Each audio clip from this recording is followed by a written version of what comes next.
Stocks. कई लोग stocks यानी शेयर्स को ही बेस्ट इन्वेस्टमेंट मानते हैं क्योंकि इसकी रखवाली हमें नहीं करनी पड़ती।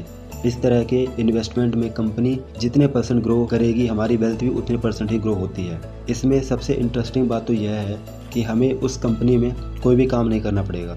जो कंपनी के बॉन्ड होल्डर्स होते हैं यानी जिन्होंने कंपनी को लोन दिया है उन्हें बस उतने ही पैसे दिए जाते हैं जितना उस बॉन्ड सर्टिफिकेट में लिखा होता है। फिर वह कंपनी आगे चलकर चाहे माइक्रोसॉफ्ट या रिलायंस ही क्यों न बन जाए।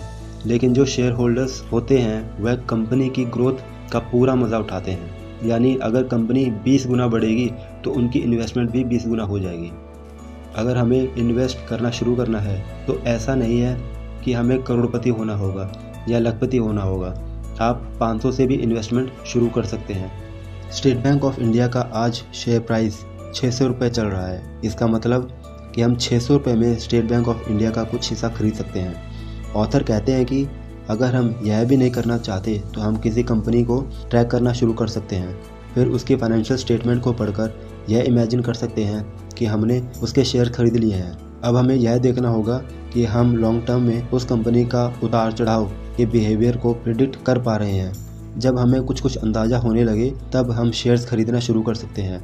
जब लोगों को शेयर्स में नुकसान होता है तो वहाँ शेयर्स की गलती नहीं होती बल्कि खरीदने वाले की होती है, क्योंकि जितना वक्त हम एसी को खरीदने में लगाते हैं उतना वक्त हम किसी कंपनी के शेयर्स खरीदने में नहीं लगाते। जल्दबाजी में किसी कंपनी में इन्वेस्ट करना बहुत बड़ी बेवकूफ़ी होती है।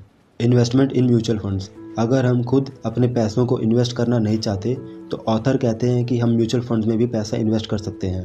म्यूचुअल फंड में एक एक्सपर्ट होता है जिसे फंड मैनेजर कहते हैं। इसका काम होता है कि मार्केट में अलग अलग कंपनी को स्टडी करना और यह देखना कि कौन सी कंपनी फ्यूचर में ग्रो कर सकती है। म्यूचुअल फंड में कई लोग पैसा इन्वेस्ट करते हैं। फॉर एग्जांपल, आपने 10,000 रुपये दिए, मैंने 20,000 रुपये दिए।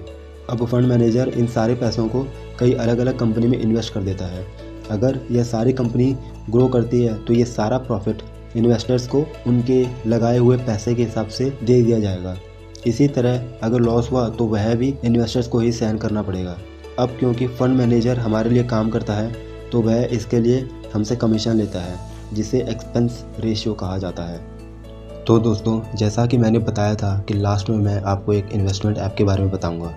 इस ऐप का नाम है ग्रो ऐप। ये इंडिया की टॉप 5 बेस्ट ऐप्स में आती है और 4 करोड़ से भी ज़्यादा लोग इसमें इन्वेस्ट करते हैं। इसका simple UI and trust rating of 4.5 इसको बेस्ट इन्वेस्टमेंट ऐप बनाती है। इस ऐप में मैंने खुद ने कई म्यूचुअल फंड्स और स्टॉक्स में इन्वेस्ट कर रखा है, जिससे लॉन्ग टर्म में हमारा पैसा कई गुना बढ़ जाएगा।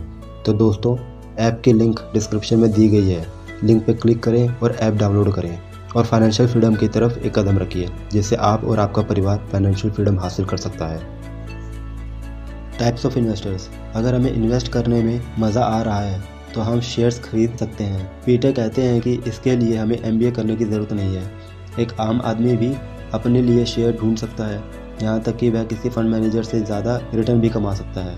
ऑथर कहते हैं जो लोग खुद इन्वेस्ट करते हैं उन्हें 5 कैटेगरी में डिवाइड किया जा सकता है। Dots investor. ये वो लोग होते हैं जो गेस करते हैं यानी तुक्का मारते हैं। उन्हें कंपनी के बारे में कुछ पता नहीं होता लेकिन फिर भी यह शेयर खरीद लेते हैं, सिर्फ यह सोचकर कि किसी दिन शेयर की वैल्यू बढ़ जाएगी। यह बिल्कुल एक लॉटरी की टिकट खरीदने जैसा है। इन्हीं लोगों को शेयर में नुकसान होता है। इन्हीं की वजह से लोग शेयर मार्केट के साथ नेगेटिव इमोशंस जोड़ लेते हैं। Hot tips investor. यह लोग पार्टी में आए हुए मेहमानों और दोस्तों से टिप लेते हैं। अगर कोई कहता है कि रिलायंस के शेयर के दाम आगे बढ़ने वाले हैं तो ले लो, और यह सच में ले लेते हैं। Educated investor. इसमें यह टीवी पर बोलने वाले लोगों की टिप्स को सुनते हैं। हालांकि यह पिछली दोनों कैटेगरी से कुछ बेहतर होती है, फिर भी इसमें गलत डिसीजन लेने का चांस ज़्यादा होता है, क्योंकि लाखों लोग इन्हीं टिप्स को सुन के शेयर खरीद लेते हैं, जिनकी वजह से किसी को भी फ़ायदा नहीं होता। Broker tips investor. यह लोग एक ब्रोकर की टिप पर डिसीजन लेते हैं। ब्रोकर जब आपसे कहता है कि मैंने कंपनी को एनालाइज किया हुआ है, इन कंपनीज में इन्वेस्ट कर दीजिए, आपका पैसा डबल हो जाएगा। हो सकता है कि आपका ब्रोकर इंटेलिजेंट हो, उसने सच में कंपनी को एनालाइज किया हो, लेकिन ब्रोकर तो कमीशन बेसिस पर काम करते हैं, यानी कि वह उन स्टॉक्स को खरीदने के लिए कहेगा जिसमें उनको ज़्यादा फायदा हो। Doing on research investor. यह खुद अपनी समझ से कंपनी को स्टडी करते हैं, फिर अपनी तसल्ली के बाद ही इसमें पैसे इन्वेस्ट करते हैं। यह सबसे बेस्ट इन्वेस्टर होते हैं। अगर आप एक बेसिक इन्वेस्टर भी हैं लेकिन इस कैटेगरी में आते हैं तो बहुत हाई चांस है कि आप सक्सेसफुल होंगे।